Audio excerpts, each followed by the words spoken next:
What's up, guys? Welcome back. Today's topic is how to choose your next gym.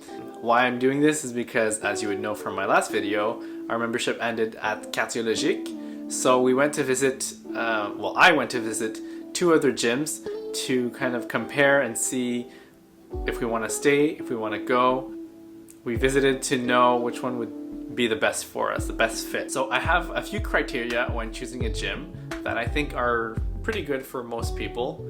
I myself can be a little bit picky because I know what I want, but somebody who doesn't know what they want can kind of follow those criteria and then go with the flow.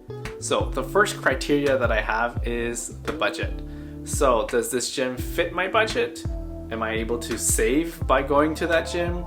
So there's some gyms that you can pay monthly, that you can pay yearly, even some that are like you pay for just a few days or like weekly. The next criteria that I have in choosing my gym is the proximity. Is it close to my house or is it too far?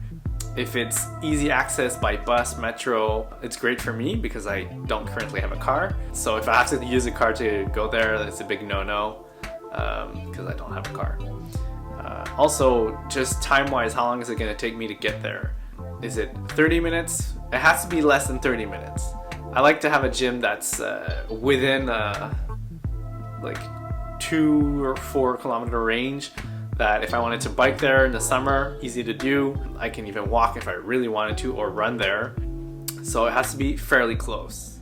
The next thing I look at is what this gym offers me.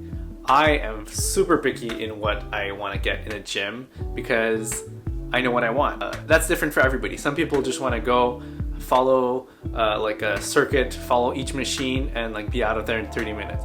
I spend probably around an hour at the gym and I want my experience to be enjoyable. In the services that are offered at the gym, what I'm going to look at is what are the machines or weights that they have? Do they have cables? Do they have a squat rack or more than one squat rack, hopefully? Some bumper plates, which are awesome because you can drop them and they're not going to break. They're meant to be dropped. You can do Olympic weightlifting with them and you'll be pretty well off. Otherwise, a space for like maybe a little bit of running, like a studio room where you can do like burpees and like jumping squats and like a little bit of like ladder work or something like that is great. Not all gyms have that because they're not focused on that kind of clientele, or they just don't have the space for it, or yeah. Some gyms also have studios for like boxing, spinning, whatever, Zumba, yoga, things that I don't generally do because I don't like to go in classes. But because my wife does, I'm going to kind of look at that in my assessment of the next 3 gyms that I'm going to present to you guys. So the last thing that I look at in a gym is how many people are there, the traffic that I call. So at the hours that I like to go, which is between probably 7 and 8:30 at night, so arrive around that time, how many people are in the gym? Am I going to be cramped up? Am I going to have to wait for the machines, wait for the dumbbells, wait for the squat rack, which I use like almost every workout? I want to know, am I going to have to wait for all that stuff, especially at the hours that I'm going? The first gym that I'm going to present to you is Cardiologique, which is where I've been going for like the past 2 years. It's a medium to high-end gym. It's about $400 for a yearly membership. If you sign up for a second time, you get 10% off.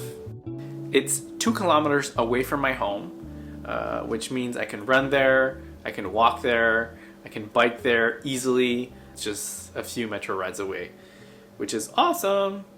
It's a typical bodybuilding gym with some free weights, lots of machines, and an adequate cardio machine section with like rowers, treadmills, ellipticals, Stairmasters, and it also has a small studio in which the classes are offered.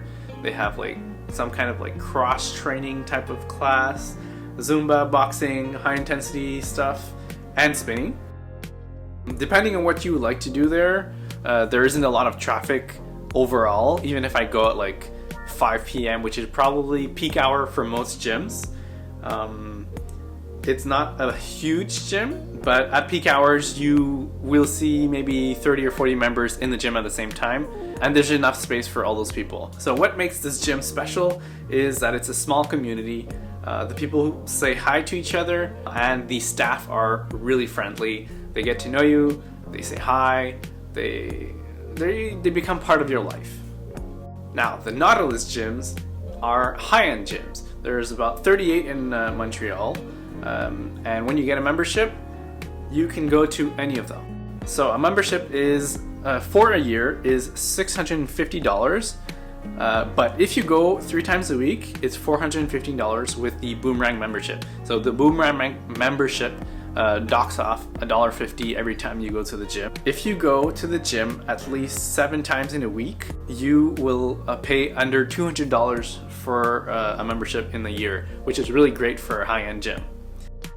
Now, for me, the closest one is 5 kilometers away, which is not too bad, but if I were to take the public transit, it would take me 45 minutes to get there. So that's a for me, but that's okay. So there was a lot of space to move. They had the typical bodybuilding machines, but it also had a functional fitness area with bumper plates, turf, and a sled that you can push, and ropes to climb. Well, they also had a studio for classes that I didn't really visit and I didn't get to film for you guys. At the time that we went, which was around 8:30, it wasn't that busy. There were only maybe 4 or 5 other people in the gym with me and my friend, which was pretty cool. What I found special about that gym is that they have kinesiologists and nutritionists, which is probably something that you get in most higher end gyms. Now, Fit for Life. It's a lower end gym. It's a 5-minute walk from Cardiologique, so it's like 2.5 kilometers away from my home. It's open 24 hours, 365 days a year. They have 2 floors and a section for women. On the 2 floors, there's bodybuilding machines, there's a huge cardio section. They also have 3 weightlifting platforms where you can do, let's say, cleans, jerks, and all that, kind of like at the Nautilus. So you can drop the weights and you don't need to be afraid of breaking them and being yelled at by the staff. So one of the perks that they have is that they have 2 huge studios where they can do spinning, boxing, Zumba, and all that other stuff that I don't actually do. The traffic in this gym is huge. If you go between like 4 and 8 o'clock at night, you will wait for your machines. You will wait for your, well, not so much for the cardio, but for dumbbells, bench press, squat rack, you will wait, and people take their dandy time. So, in the end, the gym that we chose was Fit for Life. Why we chose Fit for Life? Because it fit our budget. We got a pretty good deal. You can negotiate. The big winner for me was the weightlifting platforms. I'm learning to snatch and clean and do split jerks and all that wonderful stuff that maybe you guys don't know yet. I'm gonna show you guys. And it was a big thing for me to be able to do that in my gym. Actually going, it's been like a week now that I've been going, and I've been able to do that almost every time that I go, even though I have to wait for the squat rack. It's still great to be able to do that. It has like kind of renewed what I'm doing in the gym, because I kind of got tired of just doing presses and like squats. So it's cool to learn new stuff. For my wife, it's also great because there's a lot of classes. So I hope you like my review of those 3 different kind of level gyms. I hope that it gave you tips on how to choose your gym based on what you want. Hope you enjoyed the video. Like and subscribe. Help me get to the next goal, which is 250. Thanks for watching.